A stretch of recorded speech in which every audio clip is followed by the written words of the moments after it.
Okay. Kayla got the 111, number one. Sipping lemonade, throwing light shade. You know what I want. I want your legs to the moon. Your legs to the moon. What's good, y'all? I'm Kayla Got the 411. I'm back for another What's Good episode. I'm here with R&B singer and songwriter Young Ro. Now, Young Ro, this segment is called What's Good, so I gotta ask, what's good with you? How you doing? How's your mental health? Man, everything is good. Like getting back to normal somewhat. I had some bumps in the road, but like now I'm picking everything back up. Got a lot of major things about to pop.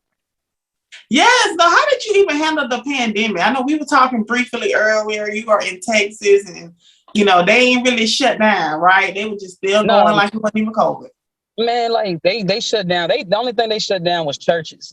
Like literally like churches and maybe somewhat of clubs.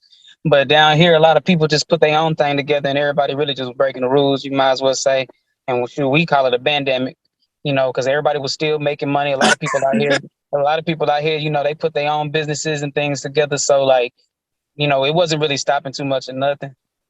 Right. Now, your name, Young Ro. How did you even get that stage name? I'm curious. It's a legendary artist out here by the name of Zero, and growing up, that's all that I listened to, and so people I used to love the way that he rapped. So he rapped about pain and all different type of stuff. So I used to pick up that kind of like, just, like, I'm not going to say his same cadence because I had my own sound. I did my own thing, but it was just like I would rap about pain like how Zero did. And so people would be like, man, you a little young Ro, a little young Zero. So I just went with Young Ro. Oh, that's catchy. So take me back to when you actually decided, you know what? I actually got a voice on me. Like, I can actually do this music thing. Like, when did you actually find out? My grandmother's a pastor, so we grew up in the church. Like, the whole family sing. So, I swear, everybody on this segment grew up in the black church. Like literally, you should start giving them commission, right? Huh? Yeah, we should start giving black churches commission for birthing all these stars. I'm trying to tell you because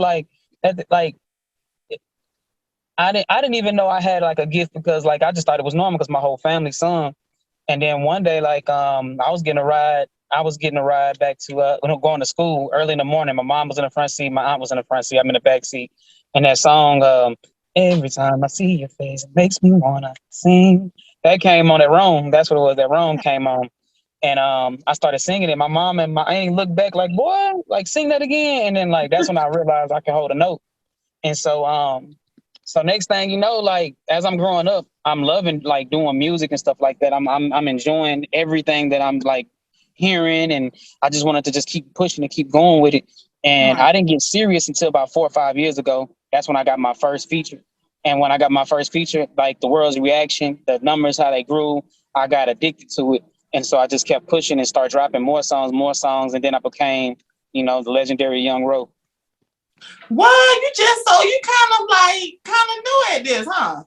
No, I was doing music. Like I was always recording and stuff, but I didn't get serious and start thinking business. Like I was singing from like 13, making songs like through high school, going to the studio, doing stuff like that. But whenever the investment part came in, that's when it got serious. That's when it started getting real. And I really started taking my craft like to the next level. I didn't know nothing about, contracts. I didn't know nothing about, BDS and, ASCAP, BMI, tax IDs, LLCs and things like that. And so when I started like investing 5,000 over here, 10,000 over here all at one time, that's a lot of damn money. You know what I'm saying? So you're trying to get the best that you can out of it. I love that you say invest your money because a lot of people don't really understand how important invest. You got to invest in yourself in order for you to make it sometimes. Now, how did you like use your investment to like invest in yourself that you like, take that money and, hire PR, did you go to school? That's one thing. I never ever in life used marketing yet. I done reached millions of views, over 250,000 over here, 100,000 over here. I did everything organically. I had like a tactic. And so when you actually take your money and if you sit down and I be trying to tell these artists, you got to come up with a tactic, something that's going to catch people's attention, something that's going to catch people's eyes. So what I did was, it was just like, I didn't know nothing about marketing. All I knew was like, man, I'm trying to put something in these people's face. So what I did was, my first feature cost me like $6,000, like I would say about $6,000 to $8,000. I went and got Kurt Cobain's. And that was the feature and the video all together came up to like $8,000. So I dropped the whole bag shot the video with someone that I knew had great quality, like great quality, and also had a name. Shout out Cornelius Beats. Cornelius Beats is the guy that put Mo3 on. You know what I'm saying? When it came to videos, he was shooting Mo3's videos for free and stuff like that, and was actually getting Mo3 to the next level. So I started shooting my videos with him. And so once I got the video, now it came down to my tactic. I was like, okay, now I got this product in my hand. How can I do it? I'm from the streets. You know what I'm saying? You got to have some crack in order to distribute. You know what I'm saying? So my song was the crack. So I was just like, now I need customers. Who am I trying to sell this crack to? And it was the females. So I didn't give a damn if they was fat, skinny, purple, green, blue, whatever. Right. I was flirting with girls until they started liking me, and then I would shoot them the song. Man, this what I do. This what I got. Boom. And so I'll make them do videos to it. And guess what? Whenever a female hop in the car with their homegirls, if they messing with a dude or they liking on a dude, they can be like, "Girl, turn my dude stuff on." So females they run in groups of 12 at a time sometimes. So you know what I'm saying. So the music just started like spreading like a wildfire. And the music that I was creating, it wasn't trash, and it was something different. I had brought back that 90s flow, that 90s R&B, and that's what people started getting attracted to. So next thing I wanted to capture the streets. So I started connecting with people like Mo3. That's like my bro. Like we started off together, like before his fame, everything. And so like I just started like traveling a little bit and meeting new promoters and beat makers, anybody that I can connect with. You always got to keep people in your cell phone, like keep those numbers on hand, because you never know who you're going to need. Anytime somebody walk up and speak to you, talk to you, make sure that you keep that number on hand, because in this game, everyone needs somebody. Exactly. Now you are from Texas. I hear that accent of yours. We both got an accent. I got an accent. Now, how did Texas even influence your style? Because I feel like Texas got a different type of style where like can't nobody mimic it. Like I feel like people can easily mimic people from Atlanta, but I feel like when you from Texas, like that's y'all style, that's y'all swag. Yeah, we slowed up down here. You know what I'm saying? The whole world moved faster than us. Y'all get like California, Atlanta, y'all get shoes 6, 7, 8 months before we ever get it. Y'all get, music before we get it. You know what I'm saying? Really? And that's how y'all get the music before. Like now, well, with today's era, the internet is a bad mofo. I don't know if I can cuss on here or nothing like that, but you know what I'm saying? Yeah. So you know what I'm saying? The internet a bad motherfucker. So like now the world is caught up. But back then, growing up in the DJ Screw era, like we got songs late. So, DJ Screw would slow things down. He would slow it down, and we roll slow. When we drive, we don't buy fast cars. We buy old Cadillacs, we buy Buicks, we buy things like that, and we slab them out. We call it slab, slow, loud, and banging. So we slab them, slow, loud, and banging. We call them slabs. We don't call them cars. We call them slabs. Hey, all right now. Yeah, so like Texas got the hardest bang in the trunk. You know what I'm saying? We ride on swings. A lot of people don't know what that means. You know what swings is? Nah. Swings is they're like rims? Oversized. They rims. They like oversized Daytons. They poke. They hang out. Man, 20 inches. They hang out like 20 inches. I ain't seen no cars like that since I was like probably like like that 2008, that 2009 era. Like when the Soldier Boy came out with music was just fun. Like D4L, like middle school days, like music was fun. We go to the festival and the dudes had their cars out. I ain't seen they don't do stuff like that in Atlanta. They just be shooting and killing for no reason here. Yeah, down here it's the same. It's the same thing, but like down here, like it's a cultural thing. We got MLK Day, like everybody tip down Martin Luther King. When we say tipping, you got to be on swings. You got to be, we tipping like Mike Jones still tipping on Texas, man. That seems fun. Yeah, it's live. Like we got our own little thing that we do down here. Like we turned the world on to drink Texas tea. We call it Texas tea. That's lean syrup, but we call it Texas tea. But y'all call it Texas tea. And let me tell you something. One thing about that, man, somebody be like, some Texas tea. I'm like, oh, that sounds good. Yeah, y'all have me drinking some lean. What? Mm-hmm. But thank you for telling me that. So now if I go to Texas and somebody offer me some, what is called Texas tea? Yeah, Texas tea. But like, everybody, they'll say lean, syrup, drink. Most of the time you're going to hear you got some drink. And you're going to be like, yeah, I got a soda. You got what? No, you got some drink. You know what Okay, I'm I saying? said no, They thank want you. the purple, yellow, red, you know what I'm saying, like green or whatever. You know, it's the cough syrup. You know what I'm saying? So Yeah, I don't see, you know, especially living in Atlanta, I'm seeing all types of things, of course. But I didn't know the it's put terminology on. here of it. Okay, see, that's what I'm saying. Texas got their own swag. And let's take me back to your creative process. I'm very interested in knowing, like, are you the type of artist where when you go in the studio, you already have your lyrics ready, or do you like to just work with the producer, engineer, and you sit in the studio and you get your lyrics together? What's your method? I do everything myself and I freestyle. What you mean? You the producer too? No, I don't. That's the only thing I don't do. I don't make my beats. I'll purchase my beats from Lil Hood, Slinko Beats, Lil Shine on the beat, or I'll get on YouTube, find something I like, and I'll purchase that beat right then and there, so nobody else can take it. And then I'll have the after he emailed me all of my my paperwork, my trackouts, and everything. I have him put sold on online.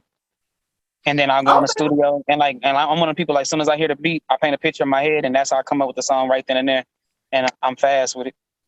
Right then and there. Okay, a producer, I love you. I've talked to a few producers on this segment, and one of their main things is, you know, artists get in the studio and they are not prepared, you know? So Yeah. I think that's that says a lot about you right now. You also are a songwriter too. You write all your stuff, Yeah. right? Yeah. If I do write. I used to write. I don't write no more. I straight freestyle off my head now. Now, have you Everything. ever got to the point where you can't remember like your songs? You ever had that situation before? No, I never ever. What? Yeah, You just you're just a you know what pro I'm saying? at it. Cause I don't know what it is. Like whenever I finish a song, I listen to it until I fall asleep, wake up listening to it. So it's just like it's embedded in me. Because like I feel like like the music that I make, I feel like it's hypnotized. And like I don't know if you got to listen to any of my songs. Have you got to listen to Yes, I anything? did. I love that song with Yellow Beans is. I think a lot of ladies like that song. Yeah, they grasped that one. Yeah. But I got some major stuff that I'm getting ready to drop. Me and T-Rail. I don't know if you know T-Rail. Big boy T-Rail. I just want to pour another drink with my dog. And then he got the big dude with the night. He had that song like last year go by, right? Huh?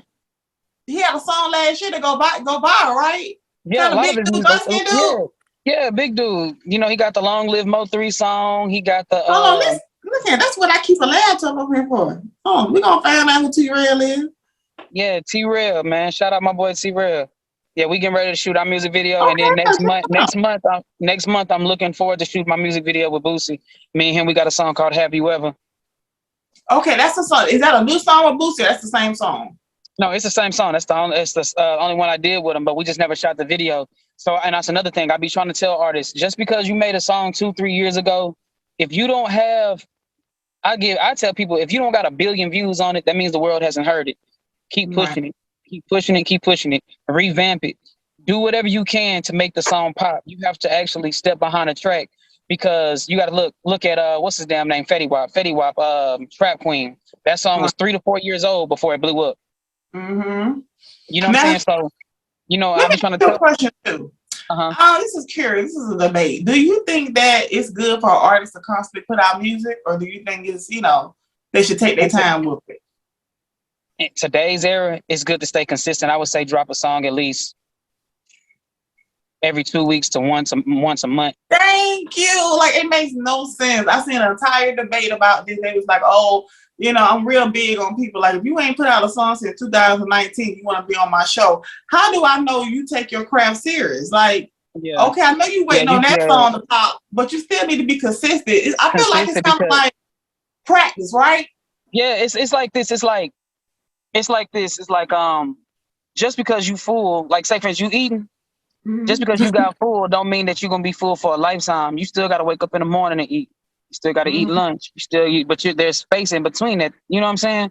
People gotta understand that people want to see that you can still be working. They might not like that song. You might do something over here that might grab this audience.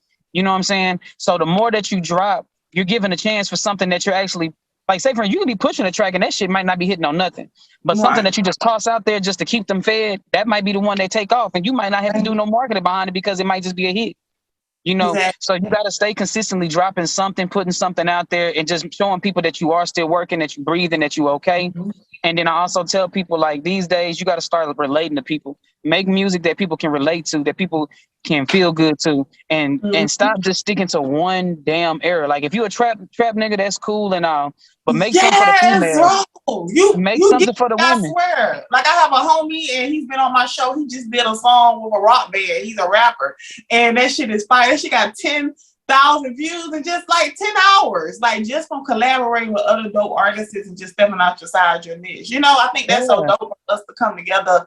You know what I'm saying? Like come on. That's why you are doing so well that you are now. Now, tell me about this collab with Soulja Boy for the song called Hashtag. Like, how did that even come about? Man, okay, that song, back in 2000, I was at a heat wave, and I ended up linking up with some people that was cool with Soulja Boy. Me and Soulja Boy actually had like, I don't even know if you remember, a confrontation. It was like a little confrontation at a Texas heat wave backstage. But the shit got resolved or whatever, and then later on, I ended up bumping into like a homie that was still rocking with him. In 2013, I was doing a show with Mo3 called Rep Your City, a TV show, and we ended up linking through email, and the song got sent to me. He was just like, "Hey, jump on this song with Soulja Boy." I never did it, never touched it. That's in 2013, and I just so happened to go through my email and find the damn song. Like I went all the way back to like just listening to stuff that I did like as a kid, and you know what I'm saying. And when I seen it, I was like, "Oh shit!" I was like, "Let me just play with this track." So when I redid the track and stuff like that, sent it out.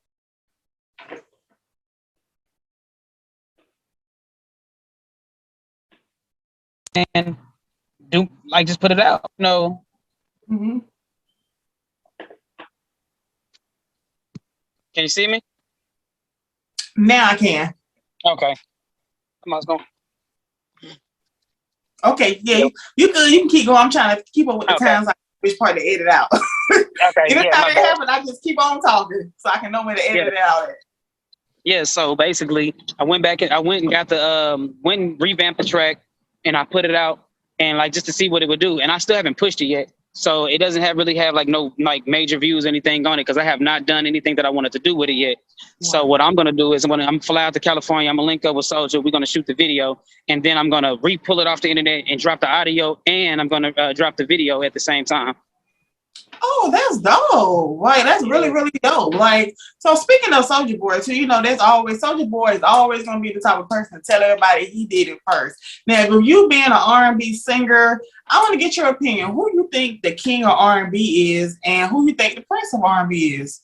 Yeah, I just went viral on the internet not too long ago. I would say like last month. Jacquees, he thinks he's the king of R&B, but you know, shout out my boy Jacquees. But he not fucking with me. You know what I'm saying? But I would say the king of R&B would have to be between, I would say R. Kelly, and I would have to give it to, I'm rocking with Tank too, man. I'm rocking with Tank as well. I love Tank. Tank is like, he's epic. He's not an artist, like he's a songwriter. Like nobody's, you know what? People really be leaving Tank out these conversations. I thought you were going to say Chris Brown. How you doing? Table before. Right. Okay. All right, thank you. I'm sorry about that. I was up there. I'm getting ready to have a meeting with somebody here at Papa Do's, so my bad. I'm sorry. But, okay. Can you hear me? Okay. Yeah, I'm so sorry. I'm messing up the interview. Like, I have a meeting with this club promoter and stuff like club owner and stuff like that. So we over here at Papa Do's about to sit down and get it in. But yeah, I feel like R. Kelly and Tank is between them.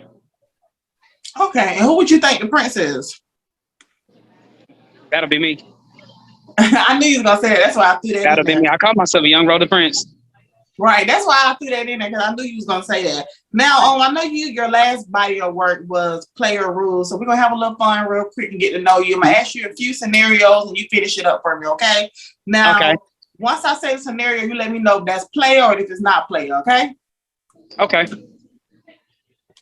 Okay, so the first one is 50-50 relationships. I couldn't hear you. 50-50 relationships. You said 50-minute relationships? No, 50-50 relationships. You know, 50-50 relationships where everybody go half. Okay, 50-50 relationships. Okay, 50-50 relationships. I believe in it, but me as a man, I feel that I should be the one, you know, taking care of everything. Now, I feel like my woman should be stacking her bread just in case anything happens and I fall. Okay, I agree. You know what I'm saying? Next, crying in front of your homies. Is that player? Oh, hell yeah, it's player. Man, you're a real man. I did it plenty of times. Right. That's gonna show you who really there for you. Next one, tatting a woman's kids on your body that you just started dating. So you dating a girl and she got kids and you get the kids. That's foolish. I would feel like you. Huh? That's a little creepy, ain't it? Yeah, I can't get nobody's kids tatted on me, and I just met her. You know what I'm saying? That'll be like, let's just. Yeah. I don't know. That's absurd. I can't even tell you. That's a little weird. I threw that in there because Kanye and Pete Davidson and Kim Kardashian, Pete Davidson have the kid's name tatted on his neck. So I threw that in there just to see what another man thinks. Next, making it out the hood and moving. I couldn't hear that last part. It started breaking up. Moving out the hood. Moving out the hood. I think that's everyone's dream. I feel like you should step out of that element because all it does is bring you down. It does. Like, and I'm actually going through it. I'm actually, going through it right now. Now everybody needs support and stuff like that. How's the support being with your family and friends in your city? Has everybody been supporting you?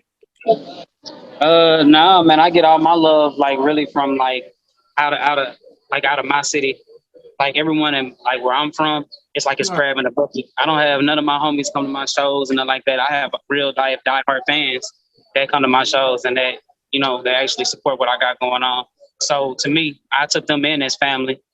So that. Okay, yeah, I see why that makes sense. Why you want to leave now? Because whenever you start feeling like that, it's time to go. Exactly. Now, what do you have coming up next for the rest of 2022? Any new music projects that you're working on? Yes, I got a track with DJ Chose that I'm getting ready to drop real soon. It's called Sometimes. I got the video with T-Rail that we dropping, the music video with Little Boosie. Also, I have a track with CJ Casino, big CJ Casino. He's real big out in the Dallas area. He's like, he's like a Texas legend as well. So like, I have a lot of music really coming out. So I'm getting ready to attack the rest of these quarters like crazy. Right. Well, it was so dope talking to you, Young Ro. I can't wait to hear this new project that you got coming out. I know you got the video with Lil Boosie coming out, right? We can expect that next. Yeah, that's what I'm dropping next. Either that one or my song with T-Rail.